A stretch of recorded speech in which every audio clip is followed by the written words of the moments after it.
शहर की लुगाई गांव को आई। मधु शहर में रहने वाली पढ़ी लिखी मॉडर्न लड़की है। वो और पवन साथ कॉलेज में पढ़ते थे। धीरे धीरे उन दोनों में प्यार हो गया। पर पवन गांव में रहने वाला एक साधारण सा लड़का है। मधु के पिता हमेशा उसे ये बात कहकर ताना देते हैं, तुम वहां गांव में कैसे एडजस्ट करोगी? शादी करके तुम गांव तो चली जाओगी, पर अपनी सारी मॉडर्न सोच और चीजें यहाँ शहर में ही रख कर जाना। ये सुनकर मधु को बहुत गुस्सा आता है। तो क्या हुआ अगर वो लोग गांव के हैं? मैं वहां जाकर उस घर को बिल्कुल शहर की तरह बना दूंगी। शाम होते ही मधु पवन को वीडियो कॉल करती है।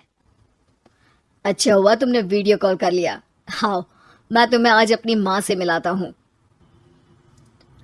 अरे बिट्टू, क्या कर रहा है? ये क्या है? दूर करना इस टुनटुने को। जाने कौन दिख रहा है इसमें तो। अरे माँ, आपकी बहू का वीडियो कॉल है। आप इसमें अपनी बहू से आमने सामने बात कर सकती हैं। नमस्ते माँ जी, कैसी हैं आप? अरे जका, ये बहू ने अपने कानों में क्या लगाया है? जका से झुमके हैं। झुमके नहीं माँ जी, इन्हें ईयरफोन्स कहते हैं। इससे सामने वाले की आवाज और अच्छे से आती है। मैं आपको भी ला कर दूंगी। अरे नहीं नहीं, हमें नहीं ना चाहिए, हमारे कान बिल्कुल ठीक है। हाँ। माँ जी की ये बातें सुनकर मधु को अपने पिता की बातें याद आ जाती है और वो उसी वक्त ये ठान लेती है कि वो अपने ससुराल को एकदम मॉडर्न ससुराल बनाकर रहेगी। कुछ दिन बीत जाते हैं। पवन और मधु की शादी हो चुकी है। आज मधु का अपने ससुराल में पहला दिन है। माँ जी, मैं आपके लिए एक तोहफा लाई हूँ। अरे इतना बड़ा तोहफा! अरे कहाँ लाई है रे इस बड़े से बक्से में? मधु बॉक्स खोलती है। ये क्या है? ये वैक्यूम क्लीनर है। मैंने आपको झाड़ू लगाते हुए देखा तो सोचा अब आपका काम आसान हो जाएगा। अरे वाह बहू वाह, तूने मुझे झाड़ू लगाते हुए देखा तो तू मेरा हाथ से झाड़ू लेकर खुद भी तो लगा सकती थी ना। पर नहीं, तूने तुझे मशीन लाकर मेरे हाथ में दे दी कि यह काम हमेशा मैं ही करूं। ये आजकल की शहरी छोरियां बिल्कुल नहीं बदलेगी। मधु को मन ही मन गुस्सा आता है, पर फिर भी अपना गुस्सा भूलकर मधु माँ जी को वैक्यूम क्लीनर इस्तेमाल करना सिखाती है। अगले दिन मधु सुबह उठती है तो ये आंगन में से कैसी आवाजें आ रही हैं? मधु दौड़ती दौड़ती आंगन में जाती है और देखते ही चौंक जाती है। अरे माँ जी, ये आप क्या कर रही हैं? और वो कहाँ है ना, सुबह मैं जब कुएं से पानी निकाल रही थी तो मेरे कान की बाली उसमें गिर गई थी।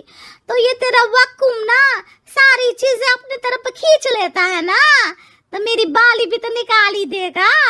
उसी की कोशिश कर रही हूँ, पर न जाने क्यों अब ये चालू ही नहीं हो रही तेरी मशीन। अब वो चालू होगी भी नहीं, पर अब कुएं में से पानी निकाल क्यों रही थी? अरे कमाल करती हो ना बहू। पीने के लिए पानी क्या तेरे मायके से लाऊं मैं? अरे कुएं से ही तो निकालना पड़ता है। हाँ, पीने के लिए पानी, और वो भी कुएं से। मधु दिमाग लगाती है और थोड़ी ही देर में घर में वाटर प्योरीफायर लगवा देती है। ये देखिए माँ जी, इसमें बस एक बार पानी भर देंगे तो नल में पानी साफ होकर बाहर आएगा। अरे वाह रे बहू, ये तो बहुत ही बढ़िया चीज है। रात हो जाती है।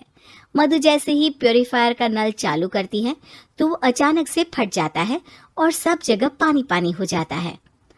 अरे ये क्या हुआ? ये क्या हो गया? मैंने तो बस इसमें उबला हुआ पानी डाला था, ये इतनी जल्दी खराब हो गया। अरे ये सारी शहरी चीजें सब ऐसी ही होती है कबूरी। क्या आपने इसमें उबला पानी डाला था? हाँ तो फिर पानी तो तभी साफ होगा ना जब उसे उबालेंगे। ये मशीन का कोई जिन है जो हमने जो बोला वो कर देगी है? मधु को बहुत गुस्सा आता है। इस तरह तो मेरा अपने ससुराल को मॉडर्न बनाने का सपना अधूरा ही रह जाएगा। नहीं, मैं इस तरह से हार नहीं मान सकती। थोड़े ही दिन में मधु पूरे किचन को मॉड्यूलर किचन में बदल देती है। अरे वाह बहू वाह, इतनी सारी अलमारियां।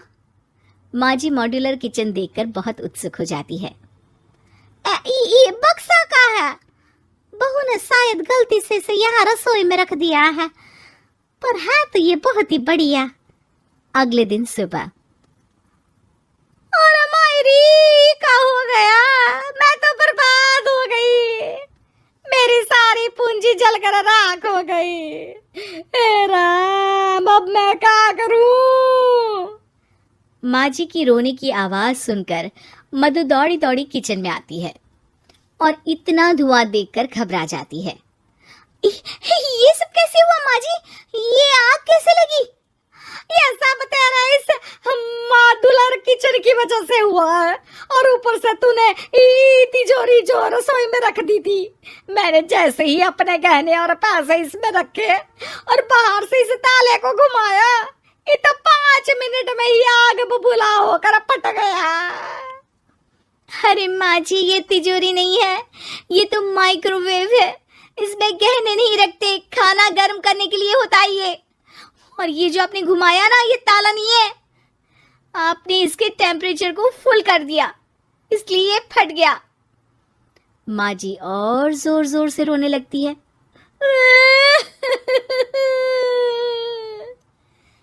मधु सर पीट लेती है और कसम खाती है कि अब ससुराल को मॉडर्न बनाने की कोई कोशिश नहीं करेगी। मुझे माफ कर दीजिए माँ जी, आप जैसी हैं वैसी ही ठीक है। मधु को अपने पिता की कही बात याद आ जाती है और मधु वापस घर और किचन को पहले जैसा ही कर देती है।